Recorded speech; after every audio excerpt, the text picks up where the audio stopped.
Potensi erupsi Gunung Sinabung masih tinggi, sementara Pemkab Karo telah menyiapkan hunian tetap untuk puluhan ribu warga yang terdampak Gunung Sinabung sejak erupsi 2010 lalu. Kita bergabung bersama rekan kami Marini Saiti langsung dari Kabupaten Karo, Sumatera Utara. Marini sudah 5 tahun berlalu pasca erupsi Gunung Sinabung yang menghancurkan ribuan rumah. Dan kini bagaimana? Apakah sudah ada progres dari pembangunan hunian tersebut? Lalu bagaimana agar hunian tetap ini jumlahnya juga menyamai dari jumlah pengungsi yang semakin banyak?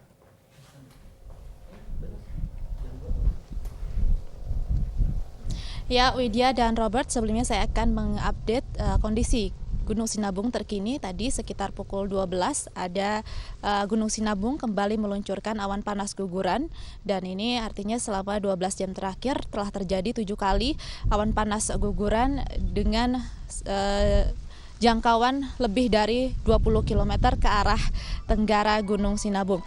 Ya, Robert dan Widya, untuk dua hunian sementara hunian yang disiapkan Pemkab Karo, ada 2 hunian, yaitu hunian tetap dan hunian sementara. Dan untuk tahap pertama ini ada 2 kecamatan yang yang didahulukan, yaitu Kecamatan Simpang 4 dan Kecamatan Namanteran. Dan saat ini juga sudah ditentukan lokasinya, yaitu di Desa Dokum Siroga, Kecamatan Simpang 4. Dan untuk sementara tahap pertama yang akan diberikan yaitu 3 desa, diantaranya Desa Pintu Besi, Desa Juraya, dan Desa Tiga Pancur. Tadi sejumlah anggota dan Satgas hunian sementara juga telah meninjau lahan seluas 1 hektar, kurang lebih 1 hektar yang ditunjuk untuk merelokasi warga terdampak Gunung Sinabung. Namun untuk lebih jelasnya saya akan bertanya langsung kepada dan Satgas Gunung Sinabung, Letkol Asep Sukarna. Ya, selamat siang Pak Asep. Pak, ini kan untuk tahap pertama ada 3 desa ya Pak ya. Kenapa 3 desa ini yang diutamakan dan kenapa pemilihan lokasinya di Dokum Siroga ini? Baik, terima kasih Bu, selamat siang. Jadi untuk desa nantinya akan direlokasi ke hunian sementara, memang kita prioritaskan 3 desa, yaitu Tiga Pancur, Juraya, dan Pintu Besi. Dan kemungkinan juga kalau seandainya tempat itu masih memungkinkan, Kuta Tengah kita masukkan. Kenapa kita tentukan lokasinya di sana? Karena ini berdekatan dengan desa yang akan direlokasi ini, sehingga pada saat nanti terjadi sesuatu lagi, mereka pada saat kembali mengungsi itu dekat dengan desanya. Jadi desa tetangga ini kita berdayakan, sehingga di situ timbul kebersamaan, kemudian perekonomian di desa tetangganya pun meningkat, kemudian evakuasi pun lebih cepat, pengendalian pun lebih cepat, termasuk juga untuk kehidupan masyarakat di situ terjadi hal yang cukup positif. Baik, nanti untuk hunian sementara ini bentuknya akan seperti apa Pak, dan kapan akan dimulai proses pembangunannya?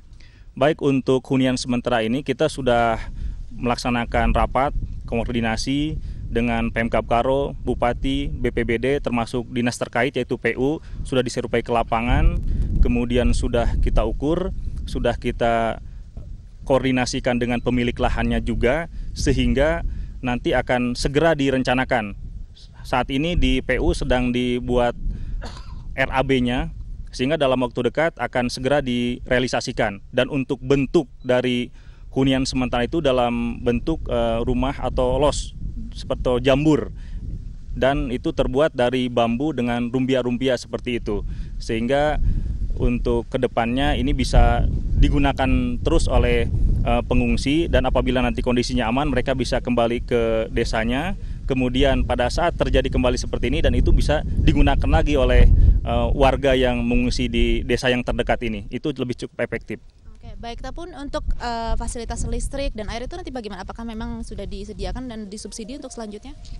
Untuk tempatnya atau lokasinya ini kan masih dalam bentuk lapangan. Ya tentunya kita koordinasi dengan PDAM, koordinasi dengan PLN untuk segera difasilitasi. Dan untuk penggunaannya pun tentunya ada keringanan dari PLN, dari PDAM terkait dengan listrik dan air, termasuk infrastruktur yang lainnya. Baik itu MCK-nya, kemudian sarana-sarana lainnya kita akan buat ke depannya, sehingga mereka untuk pengungsi ini merasa nyaman di tempat pengungsian atau hunian sementara nanti. Oke Pak, untuk total seluruh desanya ada berapa Pak yang akan direlokasi? Kita akan merelokasi ini sebenarnya dalam 2 kategori. Yang pertama dibuatkan hunian sementara di lapangan-lapangan, Kemudian yang keduanya kita manfaatkan jambur dan los di desa-desa terdekat. Contoh nanti ada di desa Sukandebi, itu sudah dalam bentuk jambur, jadi tinggal menempati saja para pengungsi ini.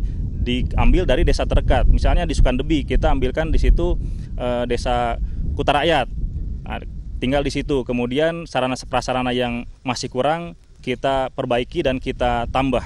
Oke, baik Pak, terima kasih banyak atas waktunya.